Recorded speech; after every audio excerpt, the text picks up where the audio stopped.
I'm here today with Dr. Gary Hoag, and we are going to discuss why he calls himself the generosity monk, and how does generosity fit into the communion of giving and receiving. This whole idea of generosity monk was simply this. A monk has a commitment, right? And so for me, on June 26, 2009, I dedicated the rest of my life to encouraging Christian generosity. And so what does it mean to be the generosity monk? Because a monk has a daily office or a daily routine. Every day since June 26, 2009, I've gotten up early. And it's to the point, Rob, where I can't not do it. Like it just happens. I get up early. I spend time with Jesus. I spend time in the scriptures. And I spend time reading what one of the saints through the centuries, early church, church history, modern day, what one of the saints through the centuries said about generosity. And I do a daily little post at generositymonk.com. And it's been over 10 and a half years in a row. And I never dreamed through the process that God would help me realize that being the generosity monk really is just in my day saying, I want to encourage all people who are living, reading, following this to realize, because I never dreamed to be thousands of people around the world reading it daily. I want to encourage people to realize that the people who changed the world in their day, they understood this amazing idea, which we're going to talk about today, generosity. That's the story. Okay, put generosity in the context because this three-part series that we've done, concluding with generosity now on the communion of giving and receiving, put generosity into the communion of giving and receiving.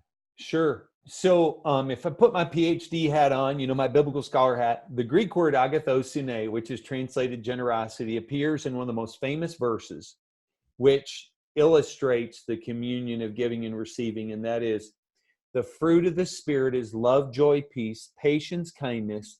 Now that next word, often translated goodness, is agathosune. It's better rendered maybe in NRSV and other translations, generosity. So the fruit of, watch this, the fruit of God's work in a person's life is open-handedness, giving and receiving. It is generosity. So when the world's looking and they see someone willing to give and receive freely, they see God. They see, wow, God's at work in this setting.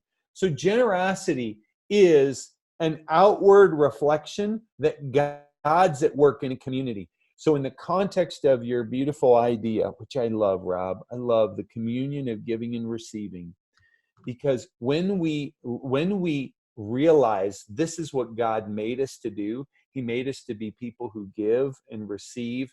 We do it functioning with the operating system of the Spirit, which sends a message to the world. Everything we have is this gift from God, and we're using it in a way that is faithful and demonstrates our interdependence. And when we use it with obedience in an ongoing way, His ministry flourishes, and the result is sustained interdependence.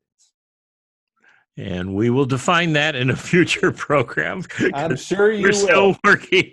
We're still working on it. When generosity is often thought about in some would think of it in terms of hospitality. Okay. And the giving of your time, the giving of your life, the serving of someone that's in trouble. In light of these podcasts, we're looking at fundraising and giving. So we're actually talking about money, this transactional thing that, if done right, becomes transformational. And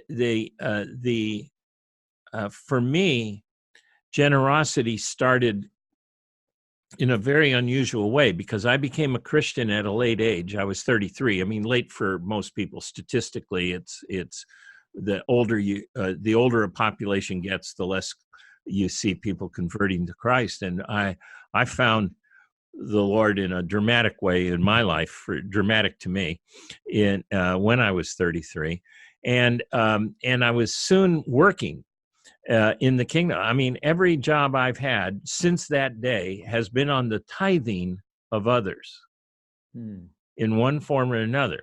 So working for a philanthropy like First Fruit, which I do, it's literally the tithing of a family from the resources that they have. In a sense, working for a righteous rich family that is moving into generosity at all times with their giving and such. And so I'm new as a Christian, and I'm volunteering at this work, and it wasn't paying the bills, and so I get a job, and it pays me my first paycheck, first money that I got after being saved, and doing some volunteer work at this rescue mission. I get $600. And though I hadn't heard a sermon on tithing or giving or even generosity at that time, I'm struck by the idea that I'm supposed to give some of this. Now, I'd been working at the mission and I'd seen people giving, but now I'm confronted with giving. And it brought in, as I describe in the book, a slithering, selfish mood. I didn't want to give any of it away. I needed all of it. And I began to realize I was in a struggle. Why didn't I want to give any of this away? And, and this selfish mood just sort of overwhelmed me. And I started accounting for my life, and I realized I haven't given money to anything, anytime. I mean, not even $10 to the Red Cross to help a hurricane victim. I mean, I could not remember being generous. And I'm thinking, what's holding me back here? And I came to this idea after a long walk. I took a long walk, and I'm just debating myself and trying to figure this out. And of course, I'm unpacking all kinds of things in my life. It sort of exposed all sorts of issues of selfishness and wounded victimhood and other things that I had felt. And and I'm walking, and I think, wait a second, I know what this is about. This is about, is God real?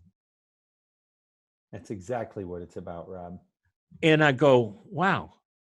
So is this new life that I'm experiencing, this new worldview that I'm learning, this new faith that I have, is it real or an illusion? Because if it's an illusion, I'm not going to give it a dime. Look, I understand giving at a church so that the bills are paid, the pastor's paid, the lights go on, the musicians have their amplifiers. I get that. But that's sort of like paying your dues, to make sure that the thing that you're enjoying or getting something out of gets to operate. That wasn't what I was feeling. I was actually feeling, are you real, God?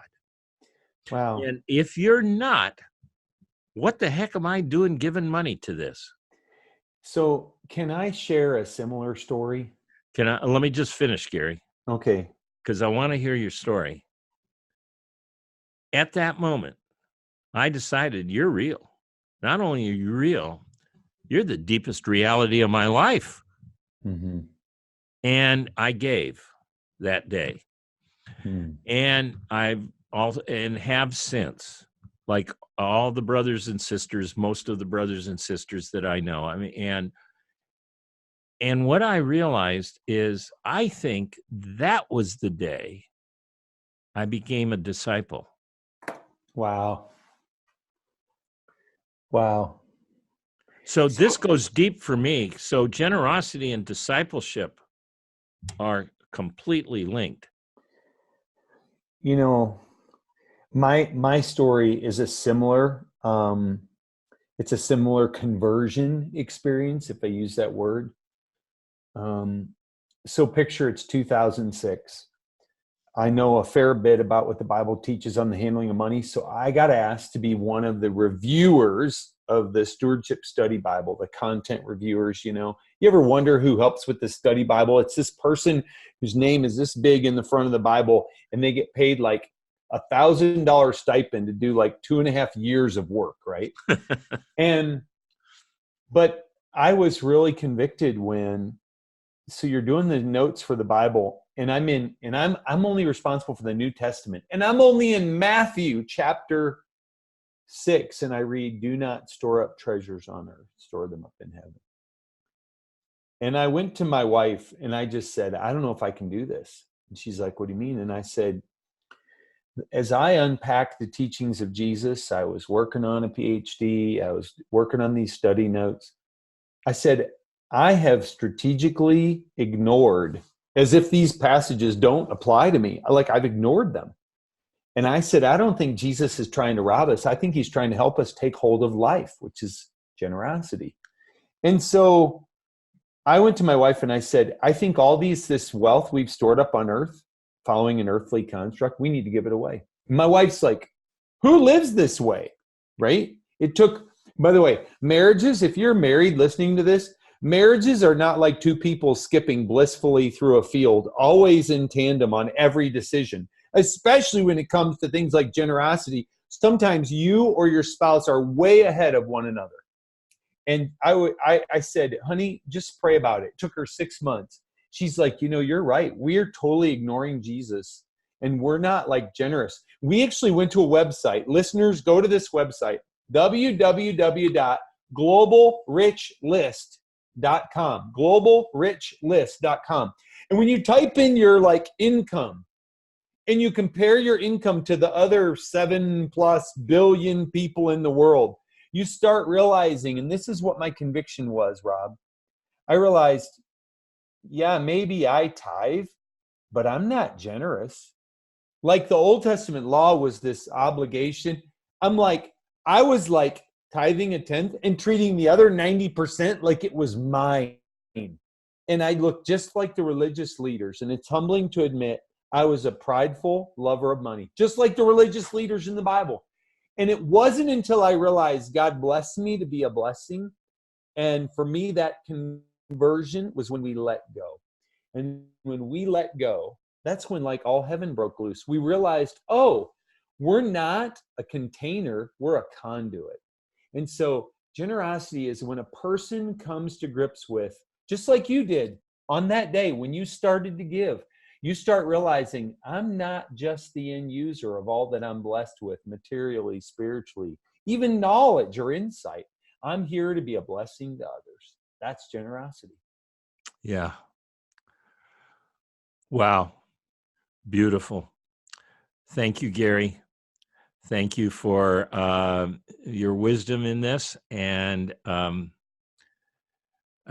we'll be covering this topic more in future episodes, particularly when we get to the sustained interdependence. We'll have some testimonies from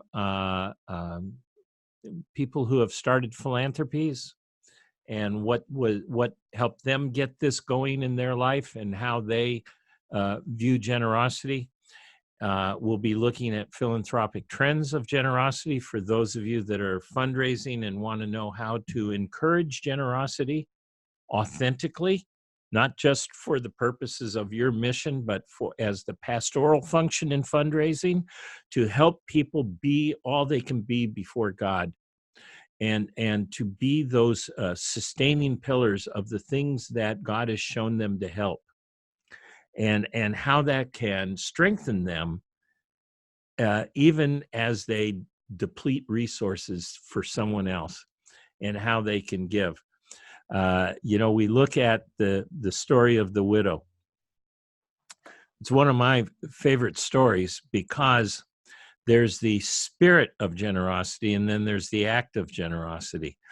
And Jesus calls the disciples together, and he's got them. And I'm just picturing in the colonnades of the temple, these guys, 10, 12 guys looking like old fishermen and stuff. And they're all standing behind a pillar. And there's this widow going up to whatever box you put your money in the temple.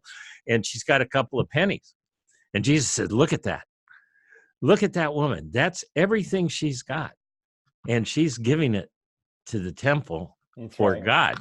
And he says, and she now becomes the most admired giver in all of history, the most talked about. We're talking about her 2,000 years from now. And what I love about that story, not only the message of being one of those disciples peeking around the colonnade and looking at this widow and trying to figure out what's Jesus saying about her being the most generous.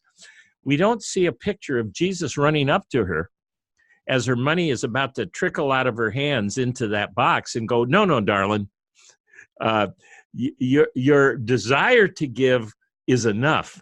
You need those pennies. Look at this temple. It does not need your money. Yeah. And he didn't do that because she needed to be generous. That's right. That was her act before God of his lordship in her life. And she gave the gift. It was represented through the temple. And it had less to do with the needs of the temple. And of course, the temple needed giving, and every little piece helped. But that's not what Jesus was saying to her. Can I conclude this episode with, there used to be I remember when I went to seminary, there was a show called Late Night with David Letterman, and he had a routine. So this is with apologies to Letterman. He had a routine that was a top 10 list. So right. When you said we were going to talk about generosity, I want to rattle off a top 10 list because, I mean, I've been asked from everybody from National Christian Foundation to give a basic theology of generosity to a number of groups. And I have come up with a quick top 10 list that if you want to see generosity unfold in your life, you got to get these 10 like shifts that need to happen in your mind. You ready? Here they are. Number 10, counting down. You need to shift that giving needs to be from law, like I have to do it, to love, I get to it. Number 9, your giving needs to be measured not by merit, which is what the world says is deserving, but by mercy, because mercy is us not getting what we deserve. It's just this beautiful God idea. So merit to mercy. Number 8, from favoritism, most giving, I realized in my spiritual journey, most of my giving was rooted in favoritism. I gave to the things I cared about. When we shift in our faith, we start giving according to fairness, which is we start demonstrating justice, and we start giving to make sure we give to all the things God cares about. Number 7, counting down, we measure our giving not any longer by percentage, as if the other part is ours, but by proportion. As we're blessed, proportionately, we're a conduit of blessing. Number 6, again, counting down, I've actually started to abandon the word donor because it connotates ownership. I like to tell people, you're not a donor, you're a distributor. Why? Because every good and perfect gift came from God to you. So number 6 is donor to distributor. Number 5, surplus to sacrifice. So much of the world's giving is, I'll just give out of my surplus. The only kind of giving Jesus celebrates, the only kind of giving he modeled was sacrificial. Number 4 is counting down, is our motivation for giving is no longer guilt, like, I have to do this. It's grace. Out of all that's been lavished upon us, we get to give. Number 3, counting down, our care for the poor shifts from obligation to making the most of every opportunity. Number 2, and we're almost there, how we do our giving is not, how we administrate giving is not sporadic, but it follows standards of responsible stewardship. And I care deeply about that. And lastly, number 1, when you see generosity happen, generosity is people who aren't focused on living for the earthly, but they're living for the eternal. So if you get those 10 shifts in my little top 10 list, you are going to exhibit in your life in a rich, profound way, generosity. Gary, thank you for that. And as we sign off, are there some resources that you'd like us to highlight on the website that they can go to, and can they find that list somewhere? Sure. First of all, generositymonk.com has a boatload of resources on it. So you can go there.